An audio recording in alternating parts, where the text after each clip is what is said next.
Bitcoin unlikely to be destabilized by real yields, crypto observers say. The rise in real yields is more of a headache to blue-chip stocks than to markets like technology or crypto and will not disrupt the medium-term growth story, one observer said. Inflation-adjusted yields on U.S.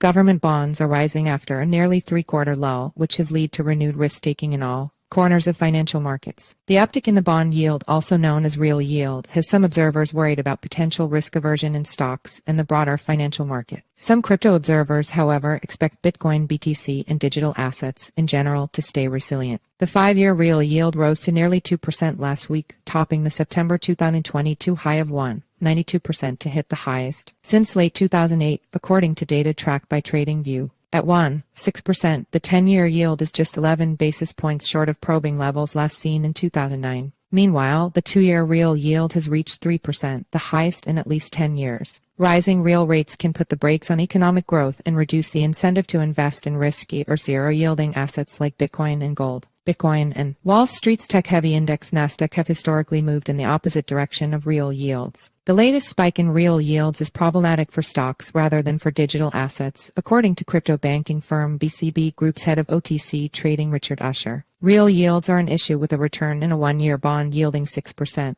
It is now a genuine alternative to stock market exposure. The question to ask is which type of investor does this return appeal to, Usher said. The typical investor in crypto or tech stocks is looking for a higher potential return or is investing for the longer term in the sector or asset class growth. Hence, I suspect the rise in real yields is more a headache to blue-chip stocks than to markets like technology or crypto and will not disrupt the medium-term growth story, Usher added. Most macro traders, sensitive to changes in interest rates and inflation-adjusted bond yields, left the crypto market during last year's price crash, leaving long-term hodlers in control. Treasury inflation index securities are indexed to inflation, the non-seasonally adjusted U.S.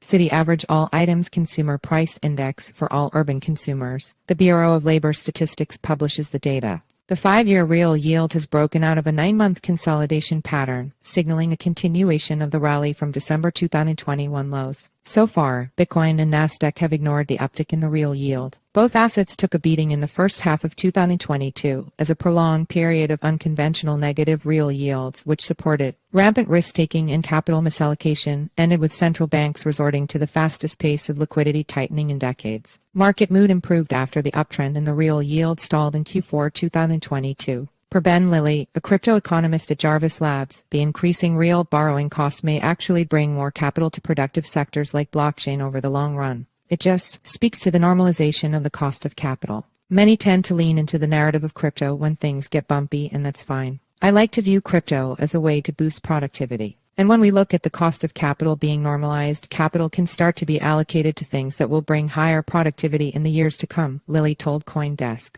I expect the normalization of yields to bring more money into areas of innovation like smart contracts, programmable money, and DeFi, which are expected to boost productivity, he added.